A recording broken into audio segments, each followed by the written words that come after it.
Welcome back, everybody. Yanagida Podcast, episode 52. I got my boy Branden Kaupe today. Oh, my goodness. It's going to be a fun episode, guys. So, check it out. So, Branden, I've known Branden probably since we were sophomores or juniors in high school. I think it was ROTC, right? ROTC. Yeah, to ROTC. Yes, sir. You know, just like legit, man. And you're always a go-getter. That's what I remember.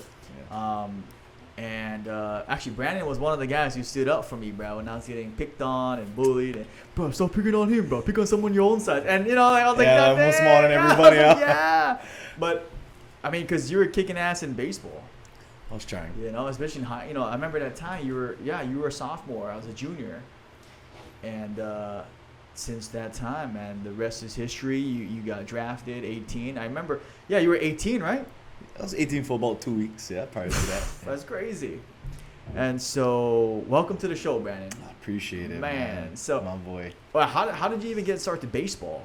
My dad is always huge into sports. The guy who raised him kept him into sports, keep him out of trouble. So I think in the same sense, Dad just did the same for us. So nice. Yeah, big family background with sports too. Mom. She was a track star. She cheers. Dad played football, played baseball. He won a state championship. Against the same team we lost against my senior year. So we'll talk about that off camera. Yeah. Oh my God, because that was I remember that was that was in So I was lucky enough to lose two of them. Sophomore year, thanks, Just. Sophomore year and senior year. Hey, but your performance was good, though. I tried, man. That was my best friends I was playing with, so. Yeah, what was that like to be right out of high school, to be like drafted? To be honest with you, man, I wasn't shocked. At the same time, yet also wasn't I don't know. I was very happy. Don't get me wrong. I was very happy. I was stoked. I was excited. All that emotions. But at the same time, I've told myself I was gonna be doing that. Wow. Since I was young. I was 1 year old. There's film of me 1 year old watching full baseball games. 1 year old. Yeah, I started playing when I was 2.5. Two and a half. Yeah. So you were playing almost 16 years by the time you got drafted. Yeah. That's crazy. I knew I always wanted to do it. Wow. So do be in the major league? Is that what it was? MLB or pursue? Wow. At least put myself in the era where I'm watching myself run around next to the best and wow. So. Wow. And so for people listening, what team was that? Where'd you go? New York Mets. Yeah, I got drafted in the 4th round, 2012, out of Baldwin. So what was that like going there? The initial, was there a shock factor? Was it I think things you expected? It was everything I expected. Yeah. Early on, I was able to meet some solid people. I think that was the biggest blessing I met. Probably there's a few of them that I still keep in contact today. So they're, I think, forever friends. I didn't go to college, so I didn't have that experience of, they say you meet your best friends in college. But I played ball, and a few of these guys we still keep in contact, like I said, and I built some solid relationships out there. I learned, of course, learned a lot about baseball, but I learned more about myself throughout the whole process. And, I think when it was all said and done and it was time for me to walk away after I got hurt and all that fun stuff, what made it easier is I was so proud of myself through that process of not just being out there, everything that happened prior to 2012. Me when I was young, being at the field on my own, doing stuff, never having to be told by Dad to, hey, go outside, go run. That's something I wanted. I wanted to go do that stuff. And, now I'm a father and I watch the way my daughter operates. And if I'm not going to push her, to chase something and that's not for her, but I chase that because I wanted to. My pops never pushed it on me like it was either you make it or you don't, or it's all about sports. It was never like that. Dad pushed grades just as much as any other parent or coach. Wow. But I wanted to pursue baseball. Or sports in general. If I knew I was going to be 5'7" with cleats on, I probably would have stopped playing football a long time prior to high school. But I remember those days, bro. Yeah. Man, you were so bad. No matter what you did, bro. I remember in high school, you were always getting after something. Plus, you were just, I think people were just attracted because you worked super hard. I worked hard. That was crazy. I was just where does this guy get this drive from? 15, I mean, you probably from way younger, but just from when I met you, I was like, the heck, man, this guy does everything squared away, just works hard, shows up, team player. Always. I was like, oh. I think I hear a lot of people talk about like haters being their motivators, but I've never focused on people who didn't like me. Like, like my energy was always towards my family, the ones who love me, and my best friends, even my friends who were there for the moment, because teams always change, people graduate or people move or whatever, but whoever was there and, was, for me, worked just as hard as I did. I wasn't the only one who worked hard. All my friends worked hard growing up. Watching them do it made me do it. Watching the way my brother would work make me do it. Even while I was coaching my sister, we say stuff to her and have her go do something, and she doesn't grumble, says nothing back, and tucks her nose and does it. So all that type of influence, I think that's the biggest part too. I had great influence in my life. I didn't do nothing alone. Wow. Everything, I was helped tremendously along the way, dude. Like, can talk all day about how much my mom was there for me, my dad, my brother, my sister, my family, my grandma. Oh man, I love your grandma.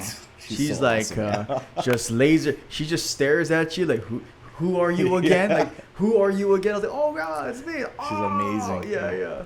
Oh, but man. I've always focused on that. The ones who love me, family. They wanted me to do good. They pay sometimes for the tickets to watch us play, so I'm not gonna make them drive from wherever and pay to come watch me play, and I do nothing. Yeah, exactly. Gotta do something. Holy cow! So I didn't realize you had a brother. Yeah, older brother. Yeah, there's three of us. We're all 5 years apart. Yeah, Bula. Oh, okay. In fact, him and his friends won the 2001 Bronco World Series. Yeah, so when they were 12, they traveled, won it. Dude, so where is he now? He lives in California. He moved to Palm Springs right out of high school. So, yeah, he comes home every so often whenever he can, but yeah, he likes it up there. Yeah, and then and then of course it's just in Novi. Yeah. Wow. That's incredible, man. What a family, bro. Lucky. Yeah. But that's what I mean, though, That's like, incredible. Through whatever success I was lucky to have. Yeah.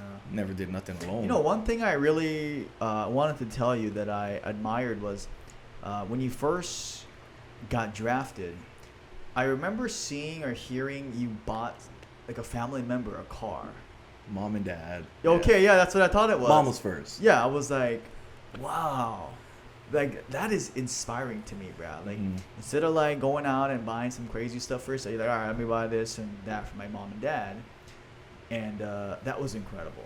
Yeah. I was like, man, that's a good guy. That's a family guy right there. It was, I remember talking with mom too.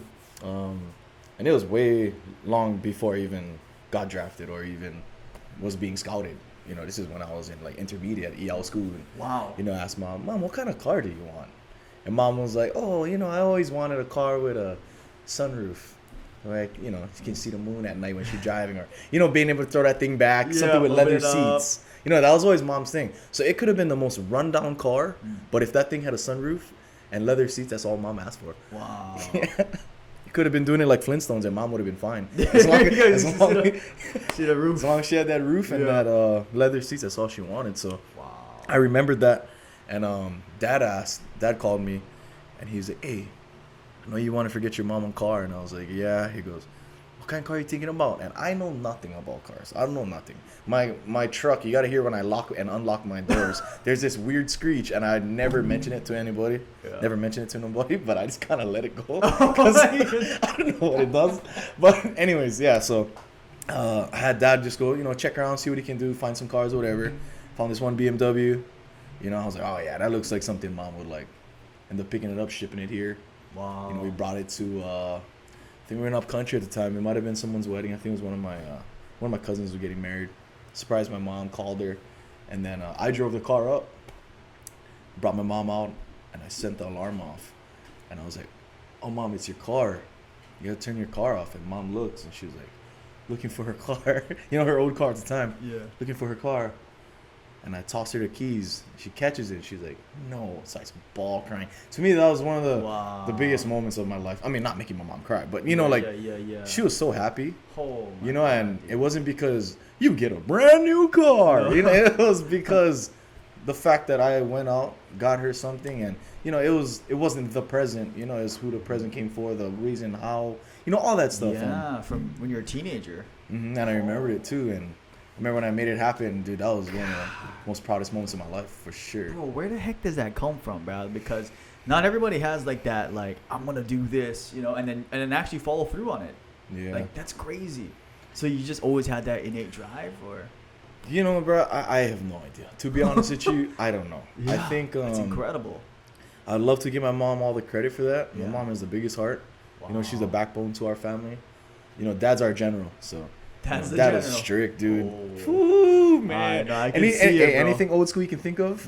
No. But Dad was the general. He kept us straight. Kept us, not one track minded, but if we have a goal, let's go get it. Yeah. That attitude. Yeah. And then mom was always the one we could fall back on. Like, wow. I played baseball, a game of error. You fail all the time. And you hear this a lot when people talk about baseball, but you fail 7 out of 10 times, which makes you a 300 hitter. Right. If you hit 300, you're in the Hall of Fame. So, to be good, you gotta learn how to grab some stuff and just kind of throw it away. You know what I'm saying? And of course, as a child, I would strike out and cry. Or if my arm would get sore and I just can't do it that day, and then my friends on the other team would just be hitting bombs off me or something. Whoa. Something like that, and I'm just crying my eyes out. Right. I'm not gonna fall on Dad. Right. Dad's gonna be like, hey, no crying around me. Yeah. Like that kind of stuff. Yeah, and then mom is on, hey, it's fine, and I'd have those long talks, and mom would come. So I had like that perfect balance, dude. Balance, huh? And that's what I mean. I was lucky. The situation I was in, I was lucky to have them.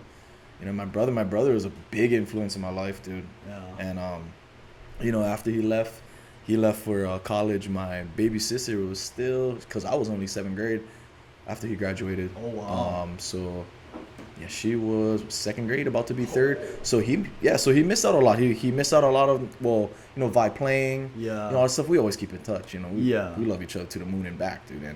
But I took that role where I feel like I wanted my sister to feel like she had Bula still. Oh. Not like he didn't go too far. He was a plane flight away, but I feel like I was so lucky to have him. I would come home and he would be playing games or whatever. There was times where I would be playing games and I would be playing it for like a solid 2 hours or so, just to get it down first before I introduce him to the game. Yeah. And then I bring him on the game, and he's just one of those guys that he just figures it out. Wow. And he just looks at the back pages, or you remember before you used to open the game and there was that book. Yeah, the booklet. Looks a little bit, puts it down, and next thing you know, combos after combos. So he was that guy. I just could not beat him, but I always wanted to be like him. He was completely opposite, complete opposite from me. I'm real loud. I'm all over the place. I'm going to be doing backflips on the couch and get lickings for it. My brother's going to be the one who just sits down and shakes his head and goes. So everything he was, I wanted to be like. And when he left, I feel like I wanted to somehow paint that picture for my sister. So I feel like, if anything, throughout my childhood, I was so busy on thinking of how much I'm trying to do this for, my sister, or, I'm trying to do this for Dad or Mom. I kind of got lost with whatever distractions I possibly could have had in that time as a kid. So I guess that kept my mind straight. I mean, it's all on accident though. It wasn't like, I was young. I didn't plan on trying to make this perfect thing, but I definitely wanted to make sure my sister was able to feel at least like she was able to live with my brother like I could, because I feel like I was way more lucky than her because I got to play games with him. You got to play games with your brother. But, wow. That says a lot about you too, man, because it's like every time we talk, bro, it's always about other people, bro.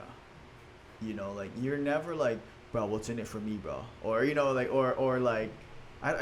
feel that. You can feel that from people, right? If it's like something for them all the time.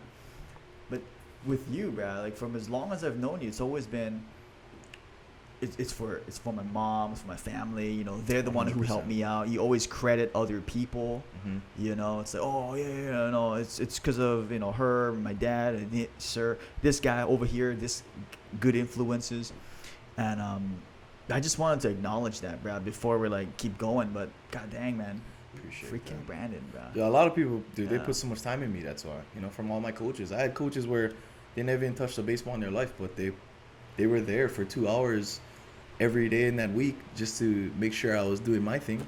Even if they didn't know, they would find a way. They would listen to another coach and hear them say something. Oh, okay, and they'll plug it in, and try and get me to do it. So even that type of people, it's not. Like I didn't, my favorite player in history is Deion Sanders.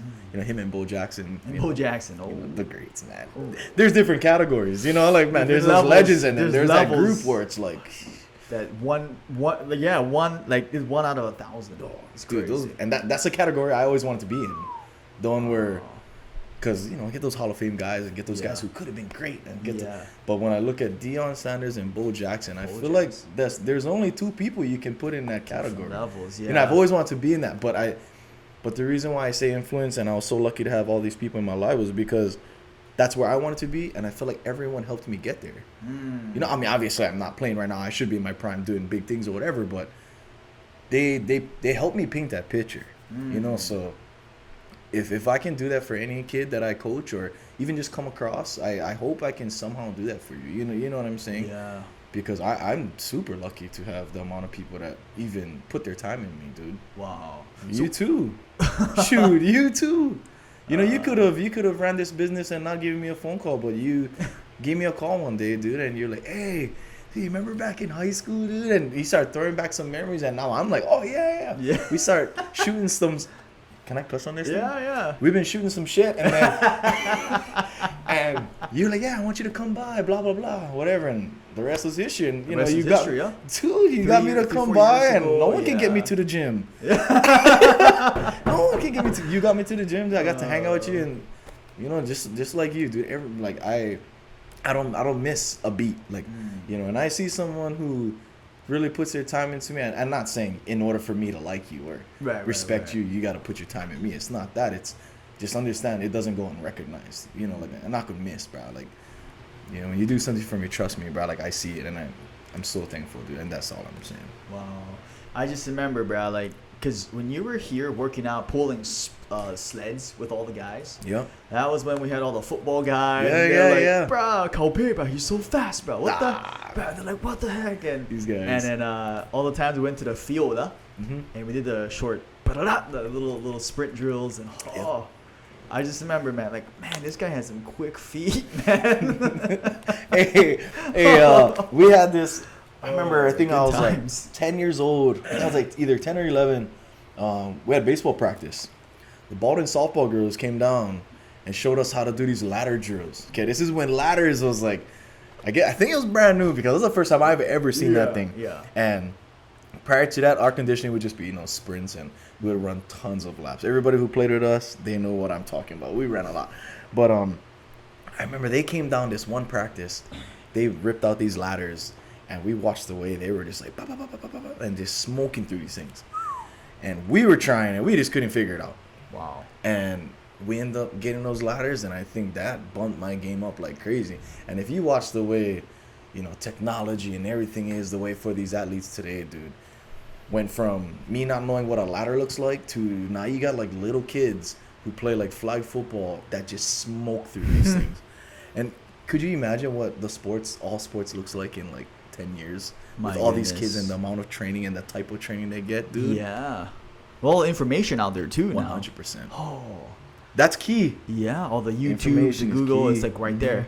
You know what? I will say this too, though. I think what does hurt the kids at the same time, though, is especially something like Instagram where you get to watch all these greats. You see all these highlights and watch them do this and do that. And they see the end result. So they see, let me just throw out a name out there. Maybe someone like Shohei Ohtani, killing it right now in baseball. They see end result. They don't see Shohei when he was 10, when he was 12, when he was 14. So kids, they see that and they imitate what they see right now and try to plug it in a process where they're not ready for it yet.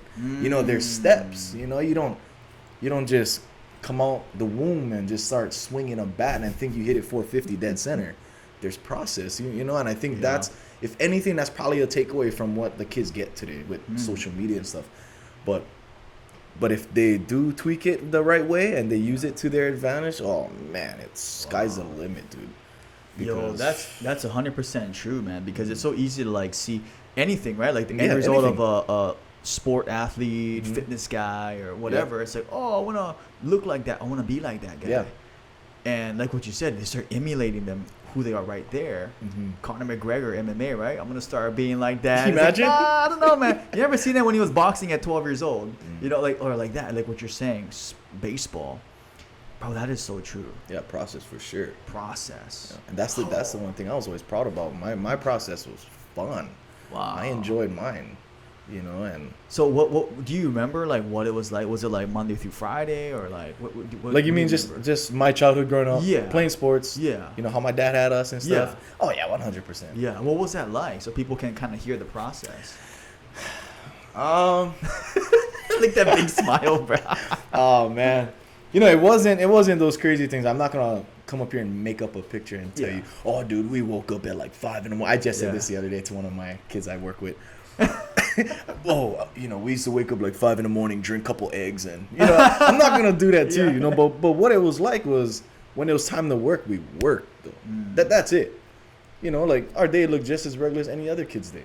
You know, I wake up in the morning, I skip breakfast because I just hate eating in the morning, and then, you know, I go to school, hang out with my friends. I don't even eat lunch, and I'm still playing all day. Next, you know, I'm just sucking the fountain because I'm dying from playing tackle football with my friends at recess. You know, like, so my day was normal, just like all the other athletes who grew up. But when it was time to get down to that nitty gritty, you know, Dad didn't miss. He made sure we did our stuff. That's it. Wow. You know, and at the same time too, though, we wanted. You know, and I had a bunch of friends who wanted it too. That's incredible. And that's what I mean. Like, I was influenced to do that. Like, I was taught to do that. I seen proof. You know, I think for me, proof is huge. You know, and especially kids today. You show them proof, you know, then they're like, oh, okay. Because there's so much stuff they can find right now. You can search up anything. Yeah. But you give them proof, and they'll believe. Wow. Yeah.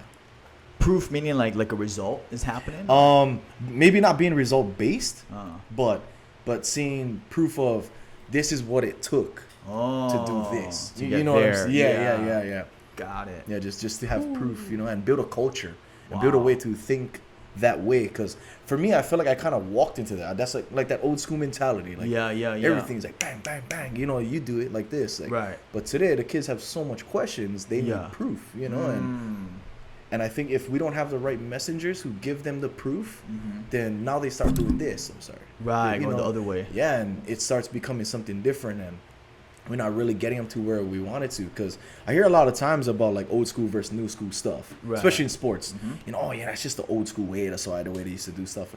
It's not about who's right. You know, what we're trying to accomplish is the same thing. We're all trying to get these kids, or, you know, I'm going to just speak on the kids. We're all trying to get these kids to the highest level that they want to be or where they could be at. You know, get them as much as information and teach them as much as they can, or as much as we can. People get different ways, you know, and that's fine. But sometimes, if the messenger don't say the right thing, you know, one bad high school coach can ruin a career. You know, I've heard that before somewhere, and I never known that until, you know, I went up to pro ball and I started being, you know, this is a completely different conversation. I sorry for just bouncing around. But, no. You know, like, if that message just got to be right is all I'm saying. Yeah. You know, if you can get it right and show these guys proof, bro, it's endless, I think, what these kids can do, because I just don't think they know that. That's why. Yeah. You know, like, I talk to some kids, and for me, I always know, I know, like, dude, I want to go do this. I think I can. Then I start doing stuff. It's okay, I know I can.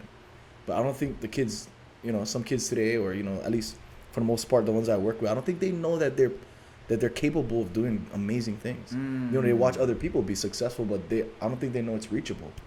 You know, I don't think they know that. Wow. You know, this is so good, Branden, because I really believe what you're saying, because it's almost like I don't think there's enough people saying it's possible. It's possible. Like what you're saying, like like encouraging the kids, like, man, you know, you in should, whatever field, in whatever it is, sports, or I want to be this, or whatever that, or whatever it is, I want to be an actor, or whatever it is, athlete. Because if you think about the default, it could be, I don't know, man. You know, you're not really that big guy. You know, or your, you know, your voice is, you know. And then, man, like what you're saying, a bad coach can ruin it. Mm-hmm. Maybe that person could have been one of the best singers, you know? You never know, or yeah. artists or athletes. Yep. And they just believed somebody maybe close to them in their circle, auntie, uncle, maybe a grandparent, somebody that said, I don't think you can do that, bro. That's right. And only take one bad apple, Branden. That's good. just, you know what I mean? especially at that age. Oh, 100%. Yeah. 100%. Like, man, even as adults, it's tough, but as kids, Oh, especially if you believe that person, Mm-hmm. if it's mom, dad, auntie, or somebody, 100%. wow. So, like, that's really good, Branden. So, what would you tell a teenager, like in high school right now, who feels like it's possible, but not possible for them, but possible for their friend? Yeah, let me say this. I'm gonna Yeah. just give you an example. Yeah. I hit, I can't even say that I work with this kid because now he's an adult. He just graduated. He's about to go to college. His name is Isaiah Souza. This kid is amazing. Shout out. Solid kid. Bro. Yeah. Yeah. Shout out to Isaiah. Solid kid. And we talk baseball all the time. We go to the field. We hit some balls and stuff. And, we talk about field versus real, which is something because someone can be saying, oh, yeah, do it like this. Oh, you see how they do this? You see how they do that? Okay, yeah, but what are you feeling, though? And then, boom, you do them. Oh, yeah, I try to do this. Okay, well, field versus real. You feel like you're doing that, but you're really doing this. So we talk a lot. I gave him this example. I told him, and we're talking about, finding something that's reachable, yeah? So, give him this example. I said, how many years would it take for you to be eligible? You go to college, how many years will it take you? So I'm talking to Isaiah. He said, I think 2 years, and then you can be eligible for, get drafted. I told him, I said, imagine in 2 years, you work your tail off. You just do some amazing things in 2 years, Now you're eligible to get drafted. I told him, someone, drop his name again, Shohei Ohtani, yeah? The guy seems like he's a god right now, the way he's playing. And, where for high school kids, it seems like high school's here, Shohei Ohtani's way over here. But I told him, I said, in 2 years, you can do some amazing things. Who knows, get picked up. Who knows, get some big league spring training. Who knows who's on that mound? Maybe Shohei Ohtani, and he leaves you a first pitch fastball, and you hit one over the fence. Just 2 years ago, me and you were having this conversation talking about Shohei Ohtani, where it looks like he was there, and now you're right next to him, hitting a bomb off of him. And Wow. It's just to help him paint that picture, because for a lot of kids, and this is something I realized as I got older, was I had that in me though. Like I seen it and I knew it was reachable, but I know a lot of kids don't have that, and I realized that as I got older, as I started coaching. So I try to paint pictures, and everyone's different. Everyone's, their path will be different, and I didn't tell him if you don't do good in 2 years, your career does this, Right. But I wanted to show him something realistic. Like, Wow. Dude, trust me, that's not far away. What you thinking, or wherever your dreams and aspirations are, it's a reach. You can go get it, but you gotta go get it though. Not me. All the stuff. We talk baseball all the time. I cannot do nothing for you.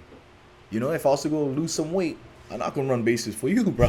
You know what I mean? You can't run for them. But that's something I told him, brother. If you like do them, you can do them. Trust me. And then I had those conversations, and for him, he doesn't even understand how much he does for me too, though. Wow. Just having those conversations, and I've been saying that lately to the players we coach.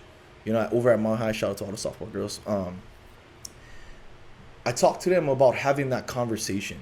If you can have that conversation where we're talking about doing this and doing that, and let's say something's not working for you, if you cannot come up to me and let me know that, coach, I don't think this, then I don't know how to help you, because we need this conversation. Because now if I'm gonna just teach you or have you do something and now it just doesn't work out for you, and you on the field, you the one performing, not me. So now if you strike out and now you put yourself in a little cave and you start being sore, I never know I could have helped you. So I tell them we need this conversation. That conversation is important. And to be honest with you, I don't think there's a lot of coaches who's willing to have that conversation where you gotta maybe step on his toe for show him that we need to do something else to get the job done. Yeah. You know, and for me, I walk into just like conversations. I walk into everything with an open mind. You know, being able to understand that I'm coaching different kids. This person is different from this one, so this might work for that one, but something else might not work for for them, for him or her. Right. So I need that conversation with them, because then now they get to talk to me and I get to learn more stuff too. Right. Now it's like, oh dang, oh you felt that? Yeah. It's like, oh shoot, okay, what about you? Oh yeah, it's like this and that. Oh, so now we can start panning some other stuff just for you. You do this, you do this, and the result's the same. But we just need a different paths, and that's why I need to walk into it with an open mind. Wow. I don't think a lot of people is willing to do that though. Sometimes it's either their way or highway. Yeah, exactly. And that's a leadership quality in you, bro. Like, I mean, man, everything you just said, because I think some people are scared to have that conversation with their coach. Because I can just imagine going through sports in high school too, like, you just get chewed out, right? Like, 100%. Didn't I just tell you to do that? Like, do it again. Like, you don't know what the hell, and then you get cussed out or whatever. Yeah. You know, and then you think about it. I would probably imagine a lot of high school kids probably already got chewed out at least once or twice growing up, or maybe even more. Guaranteed. Yeah. And so when they hear, I gotta have that talk, most people think, oh my gosh, I'm gonna get chewed out by coach. You know, like that's what they're thinking. Like, But when you come by and you're like, hey, how you doing? You okay? Like what you felt there? I think that's really great, man. Because now they know you care. 100%. Really, you know, like even more so. Like you're looking out for them. Not only as an athlete, but as a person. Yeah. Dang. Well, just to get the most out of it, you know, like, because not everyone's going to go do something after, high school. Like, I'm just solely talking on sports. Yeah. Sports is not everything, but if it's everything to you, then for sure, let's go do it. Yeah. But, not everybody going to be going to D1 colleges, to D1, even going to in college, even making them to pro ball. That's why the percentages are so low, because it's not for everybody, but the ones who like doing them, shoot, are not going to waste their time, because to be honest with you, man, by the time they get to high school, that 4-year gap, and I told this to my team, you think about something like cancer, that can hit at any time. You never know. Get people who get one, they have a time limit on their life, and the doctor will go tell them, hey partner, you get 1 year left. What you think that person with that 1 year going to do? Just sit down and die? They're going to try to do as much as they can. I bet you that bucket list going to start getting checked off. So for these kids, I tell them, when you're in high school for 4 years. Softball season, we play it. Luckily, we even make them to states, but we play for like 3 months. 3 times 4 is 12. That's 12 months. They get to play softball for 1 year. You know what I'm saying? Or even any sport. They get to play, the football players. Wow. You have 1 year. It looks like 4 to you, but it's 1. Wow. So we cannot waste time. If this is something you like pursue, let me help you. Or at least let me try to do whatever I can. And I hope every coach can feel that. And I'm sure every coach, I'm not a perfect coach yet. I'm not going to sit down here and act like I'm perfect, but like you try to think about how small that gap is, and if it gets derailed somehow, let's say something bad happens or injuries or, that gets shortened. It doesn't expand. That's true. You get hurt. I broke my leg twice in high school. It was twice? Yeah. I remember that one time. Yeah, I got lucky. Yeah. Football, broke it. Wow. Baseball, broke it. Yeah. Oh. But you know what I mean? It starts to shrink the time. Wow. And I was lucky enough to recover, from it, and then still play baseball after high school. But once you get to high school, that thing starts shrinking. Wow. And you're more towards the end of your career than you are to the beginning. If you get to pros, then sure, now we can start building it. But for a lot of people, when they get to high school, especially if they're not planning on playing after college, they probably played a sport since they were like 5. Right. And played with their friends their whole year, the whole childhood and stuff. Wow. They get to their senior year, they play, and that was it, because they never go play college. Right. So when kids get to high school, they don't know, but they're closer to the end of their career than they are to the beginning. Wow. Especially when you do the math like I painted it for you. That 1 year, you get hurt, but that thing shrink. So there's no time to be wasted. And that's something that I always thought about in high school. Wow. And I never trained every single day. You know, I went to McDonald's plenty of times. Dude, I grew up on pizza pockets, Oreo ice cream, and kimchi bowls. And kimchi bowls. You know, so I'm not going to act like I LeBron James and I put yeah. the best diet in my body. Yeah. You know, but I wouldn't work, bro, because I know that time is crucial. crucial. Where did that mindset come from? Because it's really rare, bro. I mean, you said you had that when you were playing. You know, I think just the honesty to me. You know, so like when I talk to someone, you know, older than me, you know, I ask them, hey, I was playing against so and so. They give me honesty and they tell me something, and I listen. You know, and that to me that's important, and that's why the conversation thing happens, and why I need to have that conversation with the kids, because I was lucky to have that influence. So not all those kids get that type of influence, but I know I have the chance to be that influence for someone. So I'm not gonna fail them. You know, I'm gonna 100% try. You know? Oh my god! And then you're coaching right now at Maui High. Yeah. Softball. Wow, dude, they're so lucky to have you coaching, man. I was lucky. Yeah, I fell on that situation. I was working with the baseball boys. My god brother was playing, and then my sister transferred, you know, over to Maui High. So they're the same class. Oh, okay. Same class. So I was actually helping with the baseball side. Oh. And then some stuff happened, and then we jumped over to the softball side. Coach my sister. Wow.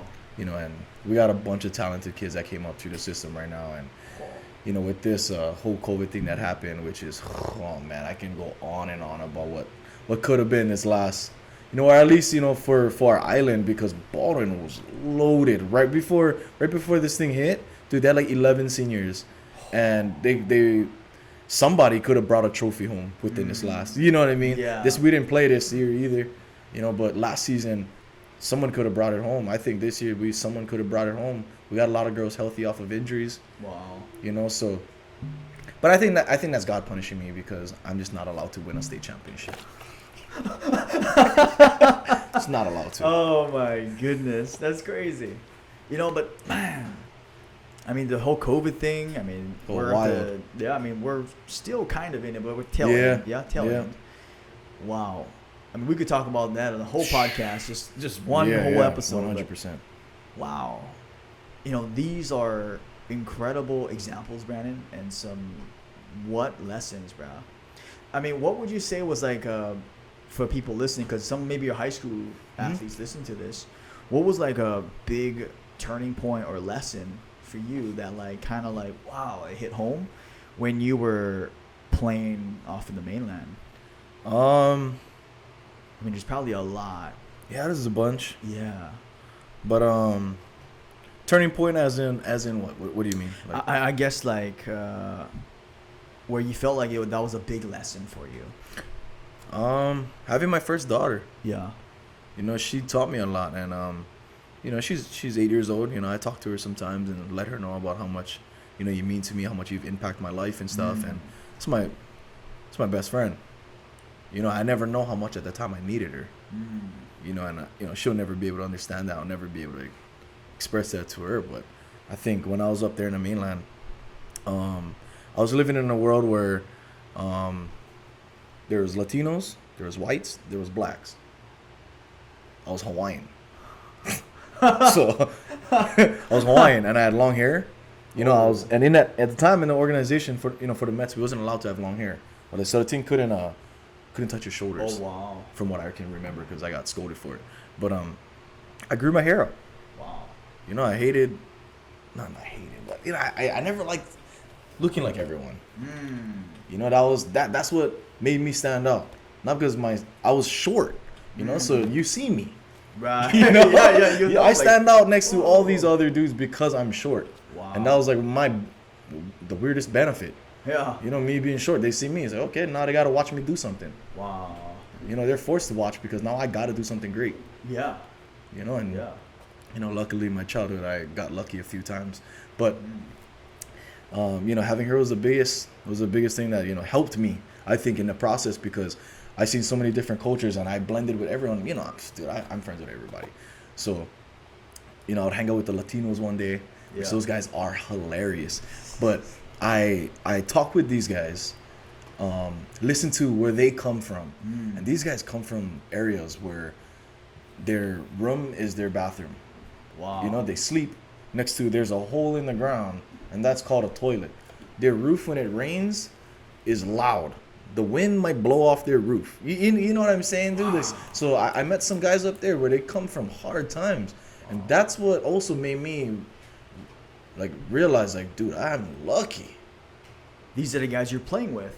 Yeah, for sure. What? Well, that's why they're good. They're trying to get out of there, dude. Oh. And I feel like that hunger, I wish our kids in Hawaii was to see that. Wow. Dude, they would get in trouble stealing stuff because they're trying to bring it back home. Wow. To the kids who don't have that. I had teammates who, I don't know if I'm throwing them under the bus right now, but I had teammates who stole balls, and they'll just like stick them in their socks, and there'll just be a bunch of balls in their socks, and they'll cut holes in the bed at the hotels, and they'll just stash it, and then they'll ship it home. And then, or when it's time to go home after season, pack it up and bring it. But it's not like they're stealing the equipment. They shouldn't be cutting holes in the beds anyway, but but they're bringing it back to the kids who doesn't have anything. That's why. You know what I mean? Like, their hunger is different, dude. Wow. And I think if our kids was to see that hunger, or even have a sense of what that feels like, to understand that if they want to survive, them playing up there is because they want to survive. Yeah, the jury comes with it, but you know, like their grind is different. Oh my goodness. And I feel like in the same weirdest way, I kind of had that same hunger. Yeah. Obviously, I didn't, I was lucky enough to, grow up in, under my family's roof, but that hunger they got is different. And I learned that from them. And, not everybody gonna get along, especially when you get all these different cultures and egos and, locker room, bro, full of people where they the best where they come from. You're right. You know what I mean? Like, at one point in time, that guy was on starting ace pitcher for his little league team. Wow. So he probably was the best his whole life. Yeah. Then now he's about to go play next to somebody who does everything he does. So try to imagine the egos that fly through a locker room. So testosterone, everything just. So I tried to find my group. Yeah. I tried to find my group. I'll cruise with the Popolo guys because they were super funny, bro. And my group, one of my best friends, his name is Dominic Smith, still plays, bro. He was a first rounder right after me. One of my best friends, bro. This guy was amazing. He's from Compton. Compton. Oh. Signs, grabs his whole family, brings them to Florida, bro. Buys a house, and me and my other boy, Ivan Wilson, he was from Louisiana. We would go hang out at his house and stuff. I got to meet the family. And, like, that's that hunger that I'm talking about. He came from Compton, dude. Like, dang. That's movie stuff. You know what I mean? Movie like, stuff, yeah. I come from Hawaii, and I meet these guys. So I try to find my, my group that, I can blend with. And I think I had a hard time early on, especially in high school coming out of high school, because my pidgin was all over the place. Dude, I had to repeat myself every time I'm talking to somebody. Right. Obviously I can't speak Spanish, so I'll be speaking pidgin, and next thing you know, the guy is like, ¿Qué pasó? ¿Qué pasó? And I was like, oh, brother, you don't speak English? Yeah. And and so I had a tough time with that transition of trying to find my people. And when that one, I think this is where I'm getting to, when that one came out, I realized that's all I needed. And I was out there, I started to understand, okay, I'm starting to see the end of the road for baseball, and I was fine with it because I knew now I want to go take that challenge on raising her now. You know what I'm saying? Wow. And so that helped me walk away. Of course, I never wanted to ever walk away from baseball. I want to play that thing forever. And it wasn't about the money. I grew up playing for free my whole life. So it wasn't about making money, but I like that challenge of raising that one. And I came home and it was tough early. I was young. I was a young kid, right out of high school having a child. I was 100% not ready. That person compared to the person sitting across from you right now is two complete different animals. And she's taught me so much, and I think that was a lesson. If anything, I can take out a pro ball. It had nothing to do with baseball. It was that one, because she taught me how to really enjoy time, because I would be up there, for my time, whatever, play season, whatever, come back home, spend a few months with her, and then I got to fly back up. And I got to come back home to a baby who doesn't even, get to see me half of the year or more than half of the year. You know, so now I'm up there. Now the friendships I'm making and the groups I'm looking for is different. Now I'm start connecting with people, and towards the end of my career, that's when I really made my best friends, and it was because she helped me understand what loyalty looked like, and like that type of stuff. Yeah, real deep, man. Some good stuff. Ooh, yeah, it's hot in here, man. So, bro, this is just an incredible episode, bro. Like before we like start wrapping up, what was something that you kind of wanted to? I know this is how like long-term future stuff, but if we're like plant the seed, like where do you envision, like, because you're coaching, you're doing all the right things, and what I painted this in my head, and I think I get this from my mom. My mom is super artistic. I painted this thing in my head that I wanted to do, and I wanted to have this home for our athletes. Of course, it doesn't only need to be about this, but I'm an athlete, so we're just this home for the athletes where when they leave after high school and they go to college, let's say pro ball, because right now we got a lot of kids, man, supporting or coming out of Hawaii playing in pros and like pro sports. Being able to come back and have a home, maybe a facility, somewhere they can come home comfortably to. Because what I learned up there in pro ball was the Dominicans that I was really close with, they have academies. They come back, they go back home and hang out with professional players by the names of like David Ortiz and like all these big time names, and they're proud of where they come from. Wow. Being able to grab these kids or have these Hawaii kids be able to come back home and have a spot for them to go work out at, and be so proud that this is where I'm coming from and stuff. Wow. That's I'm trying to put that together. Have a home, and obviously not for the ones who do good things, the ones who's here and trying to go get to where they at.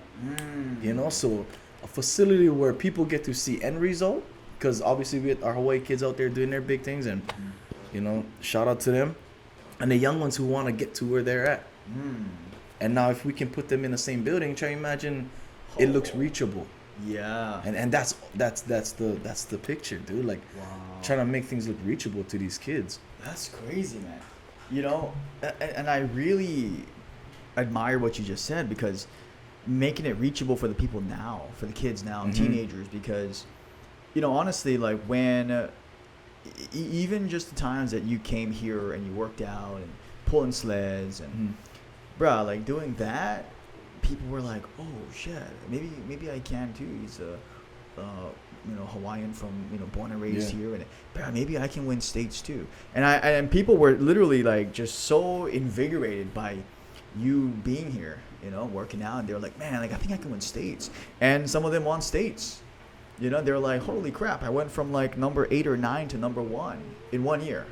They're like, what the stuff? Yeah, they just grinded because I think you told them like, you gotta put the work and just show up every day, and then they showed up every day for the next year straight. Hey, but that's them though. You know what I mean, man? But you like what you're saying, you sparked that by mixing it.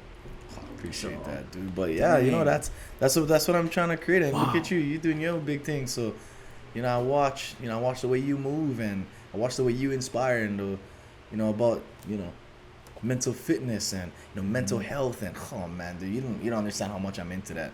I'm so strong on mindset. That's why, Yeah. But yeah, I want to be able to create an area where we can get them to understand things are reachable, man. And and there's of course get gyms, get batting cages and get all this stuff for the kids. I'm not trying to put together one area for counter all these right places, but I want to be able to have a place where when someone comes home from, let's say Jossie, Jocelyn Alo, softball, okay, Oklahoma, big time name right now, the best hitter in college, best hitter I think coming out of Hawaii. But imagine if she steps in a building with our girls, man. Train, you know what that would do, and it's not like I'm trying to put together some big names and bring in people to help me. This is for these young kids to understand that's a Hawaii girl, man. This is reachable, and then now she gets to explain, this is the work. Wow. So they get to see end result. She gets to talk about process. Wow. So like to have a facility where you know, the kids get to see things, understand things, put the work in. I think it's huge, man. And there's gonna be a lot of them. My sister, you know, my sister's such a great role model. Dude, she works her tail off. And you know, for the girls, you know, luckily, you know, Vi is such a reachable person. That's another thing too. You know, it all depends on a person, but Vi is such a reachable person. You know, she's just Vi. You know, and Vi comes in the building, she starts strolling in, starts putting in some hits. The kids, they will swing. Yeah. They like hit like that. You know, I like do that kind of stuff. Or I want to compete and be better than that. And I've always cherished that. When there was that one kid who always compete against me, I loved it. Yeah. You know, because like my dad used to always tell me, you know, he's coaching me to make me not like him, but better than him. So same for the rest of these guys, man. And we're just trying to give them a better outlook and let them know it's reachable, man.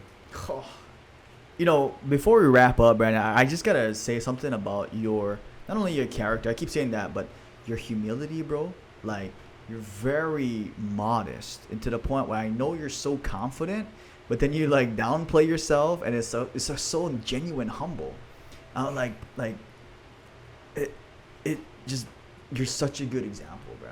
Appreciate and so was your sister and your family, and it's just like I'm at a loss of words. Like I normally could just keep talking, but I honestly feel a loss of words because of how genuine it is. This is one of the most genuine episodes I feel, man. Like we had some great episodes, 50 plus episodes, but like this one, I could tell it's 100%. You're not trying to flex. You're just sharing, and you really want the best. It's not the shirt. Yeah, it's COVID. Yeah. There we go. And you're really, no flex in here. Yeah, and you're really pouring in, you know. And I really hope, you know, your softball athletes can listen to what you just shared, because this is good stuff. Like this is the stuff that got to be there, process and end result, and like all the stuff you talked about. And how you said they're reachable, they're you know, they're not impossible to get a hold of, and that says a lot about the humility. It's like, oh yeah, I'm a big, you know, I'm this now, so no, I'm not gonna talk to you. You know, like it's not. We call like it that. when you big league somebody. When you what? Big league somebody. When you big league somebody. Yeah, when That's you're too big league. You're too big league for. You know, so a lot of times I wrote it to my friends, but they'll be in the bigs now, and all of a sudden now their phone don't work. You start big leaguing people. You're too cool, man. But yeah, you know, I think, you know, sports was such a blessing in my life, man. And I'm just trying to show that too, because it helps me outside of sports. You know, being able to process things and see things through and understand failure. You know, things, and because you know life, man. You know, who would have thought we would have got smashed by a coronavirus and just everything just gets shut. Who would have thought that? Nobody. But you know, man, my heart, that work ethic I learned from sports and all that stuff taught me that I need to not stop eating. There you go. The grind is different now, the dude. Different literally. Grind. Yeah. Well, Brandon, thanks for coming on the podcast, and all love. Last thing, man, we gotta get you back on, bro. Like this is so fun. Like time flew by. And you know me and you, man. We can be here all day talking. Talk for hours, man. You know that. And bro, let me know, man. Whatever I can do for you, you know, how I can support, you know, your vision, man. Like, cause that's really commendable. Helping the kids. So yeah, making the community better together, man. So. See, man, it's people like you. This is why it's like this. Hey, thanks for coming on, bro. Yeah. Hey, check out the episode, guys. Like, comment, subscribe. See you guys. Oh, and leave your comments for Brandon too, bro. Maybe that way we can get him back on. We get some questions from you guys. All right, guys. Oh, where can they find you? Where can they find you? What do you mean, where can they find me? People, like, if they want to reach out to you, if they're hearing this and they're like, oh, I want to ask Brandon some questions. Oh, like they kind of like send me messages on Instagram. Yeah. Oh, yeah, Instagram. Yeah. Ooh, gotta watch out. My girlfriend monitor that thing. Shout out to Nikki. Got one on the way. By the way, 3-time state champ. Oh. Yeah. Softball player. She's actually Jocelyn's teammate. Oh. Yeah. Had to try it out there before, you know, I get one long talk at home. But I mean, Branden Kaupe 5 on Instagram. If you like, reach out to me. My girlfriend gonna read them first, and then she let me know if it's an okay message. There we go. Send some baseball questions. That's the one. Baseball. I'm gonna search it up first and then see if I can find the answer. Right on. But yeah, guys, thank you guys for joining us, and we'll see you guys in the next episode. Boom. All right, my brother.